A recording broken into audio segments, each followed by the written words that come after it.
Chapter 9. The evening of the betrothal. Wilford had, as we have said, hastened back to the palace to grand course, and on entering the house found all the guests in the salon at coffee. Renee was, with all the rest of the company, anxiously awaiting him, and his entrance was followed by a general exclamation. "Well, decapitator, guardian of the state, royalist Brutus, what is the matter?" said one. "Are we all threatened with a fresh reign of terror?" asked another. "Has the Corsican orb broke loose?" cried the third. "Madame la Marquise," said Wilford, approaching his future mother-in-law, "I request your pardon for thus leaving you. Monsieur le Marquis, honor me by a few moments' private conversation." "Ah, this affair is really serious, then?" asked the Marquise, remarking the cloud on Wilford's brow. "So serious that I must take leave of you for a few days or so," added he, turning to Renee. "Judge for yourself if it be not important." "You are going to leave us?" cried Renee, unable to hide the emotion caused by this unexpected intelligence. "Alas," returned Wilford, "I must." "Where, then, are you going?" asked the Marquise. "That, madame, is the secret of justice. But if you have any commis soins for Paris, a friend of mine is going there tonight, and will gladly fulfill them." The guests looked at each other. "You wish to speak to me alone?" said the Marquis. "Yes, let us go into your cabinet." The Marquis took his arm and left the salon. "Well," asked he, as soon as they were in his closet, "tell me, what is it?" "An affair of the greatest importance, that demands my immediate presence in Paris. Now, excuse the indiscretion, Marquis, but have you any funded property?" "All my fortune is in the funds, 600,000 or 700,000 francs." "Then sell out, Marquis, as soon as you can." "Huh? How can I sell out here?" "You have a broker, have you not?" "Yes." "Then give me a letter to him, and tell him to sell out without an instant's delay. Perhaps, even now I shall arrive too late." "What say you?" said the Marquis. "Let us lose no time, then." And, sitting down, he wrote a letter to his broker, ordering him to sell out at any loss. "Now then," said Wilford, placing the letter in his pocketbook, "write another." "To whom?" "To the king." "I dare not write to his majesty." "I do not ask you to write to his majesty, but ask Monsieur de Sauvier to do so. I want a letter that will enable me to reach the king's presence without all the formalities of demanding an audience. That would occasion a loss of time. But address yourself to the keeper of the seals. He has the right of entry and can procure you audience with the king, day or night." "Doubtless, but there is no occasion to divide the merit of my discovery with him. The keeper would leave me in the background, and take all the honor to himself.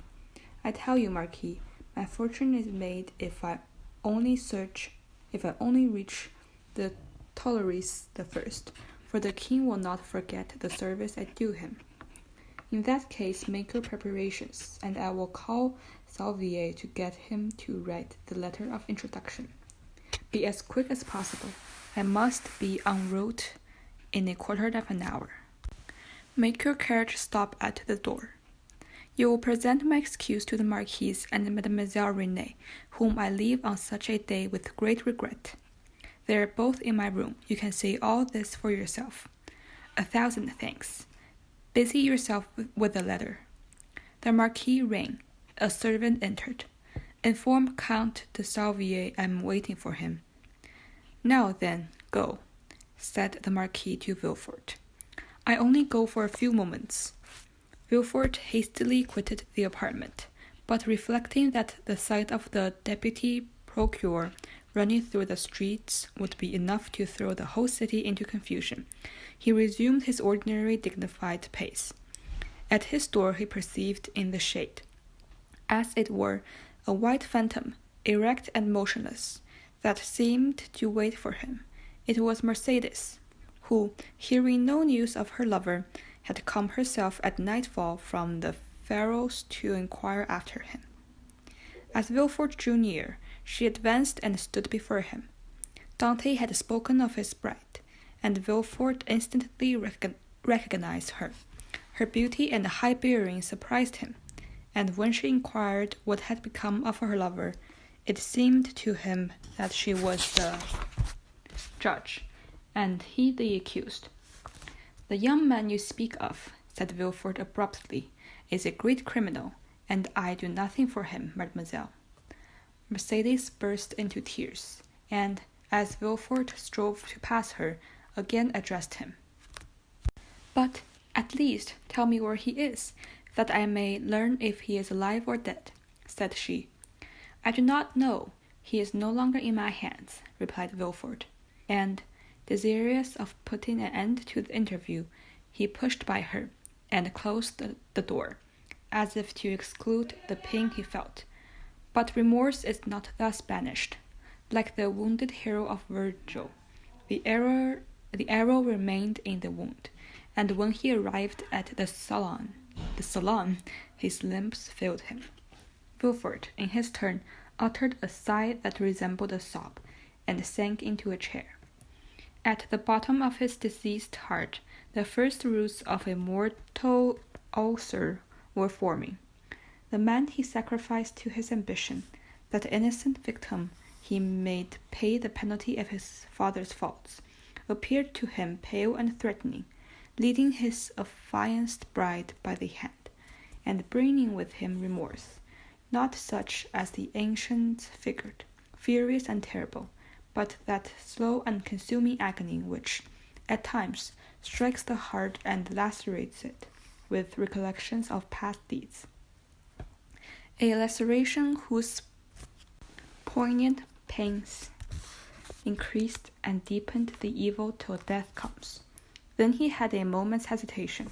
He had frequently called, without any other emotion than that of the struggle between the prosecution and defense, for capital punishment on criminals, and owing to his irresistible eloquence they had been condemned. And yet the slightest shadow of remorse had never clouded Wilford's brow, because they were guilty, or, at least, he believed so. But here the case was different.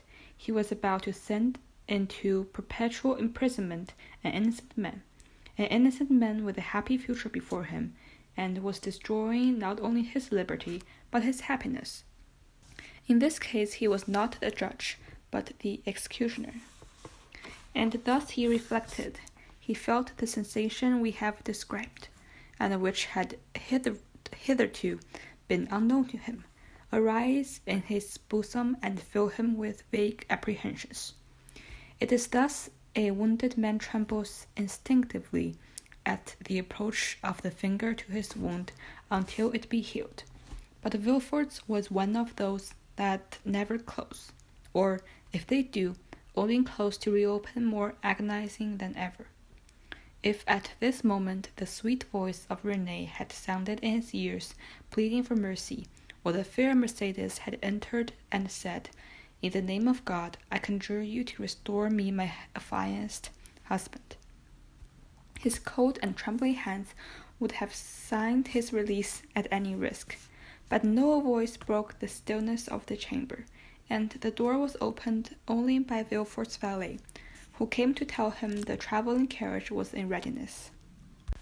Wilford rose, or rather sprang, from his chair, hastily opened one of the drawers of his secretaire, emptied all the gold it contained into his pocket, stood motionless an instant, his hand pressed to his head, muttered a few inarticulate sounds, and then, perceiving his servant had placed his cloak on his shoulders, he sprang into the carriage, ordering the postilion to go, rue de Grand Course, to the house of Monsieur de Saint-Méran, The wretched Dante was condemned. As the Marquis had promised, Wilford found the Marquise and Renee in the parlor. He started when he saw Renee, for he fancied she was again about to plead for Dante. Alas, she was thinking only of Wilford's departure. She loved Wilford, and he left her at the moment he was about to become her husband. Wilford knew not when he should return, and Renee, far from pleading for Dante, hated the man whose crime separated her from her lover. What had Mercedes to say?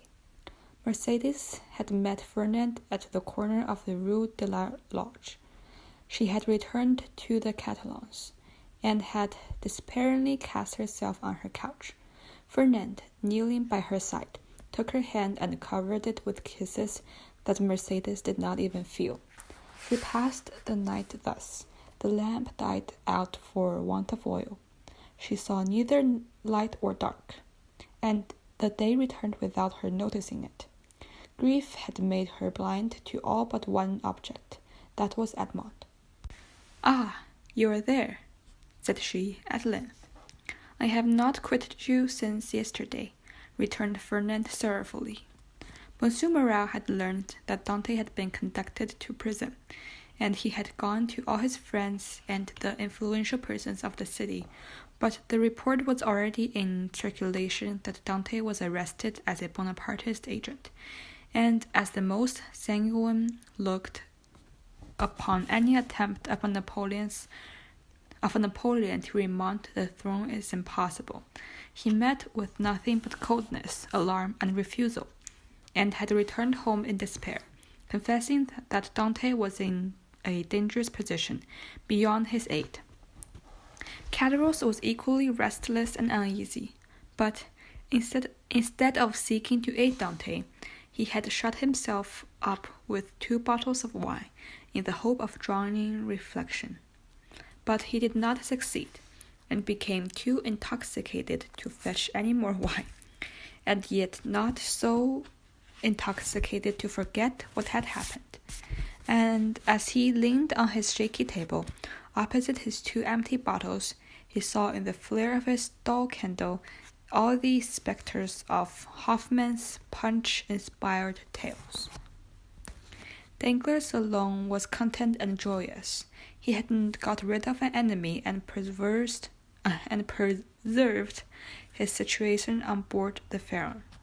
Danglars was one of those men born with a pen behind the ear and an inkstand in place of a heart.